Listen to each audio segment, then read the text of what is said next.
జై శ్రీరామ్.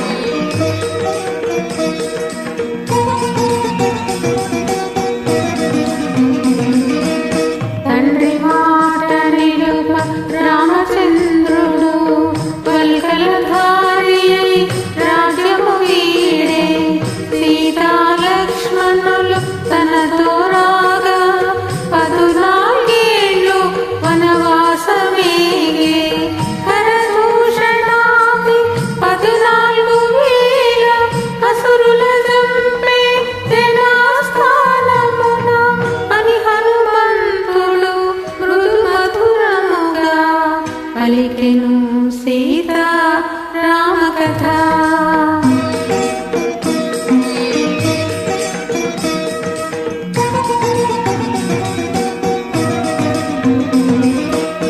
రాముడు వెడలే సీత కోర్కెపై మాయలేడిని కొని తెచ్చుటకై. రామలక్ష్మణులు లేని సమయమున అపహరించే లంకేశుడు సీతను గానక రామచంద్రుడు అడవుల పాలై వెదకుచుండెను అని హనుమంతుడు మృదు మధురముగా పలికెను సీతారామ కథ.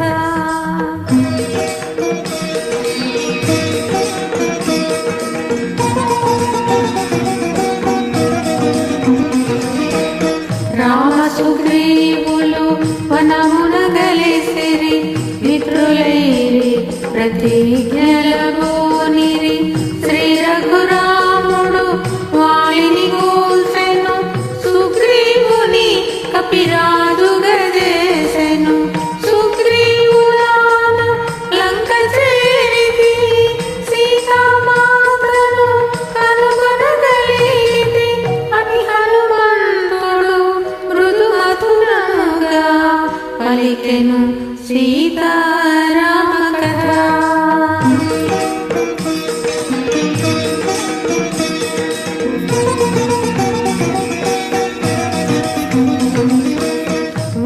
వానరోత్తముడు పలుకుట మానెను.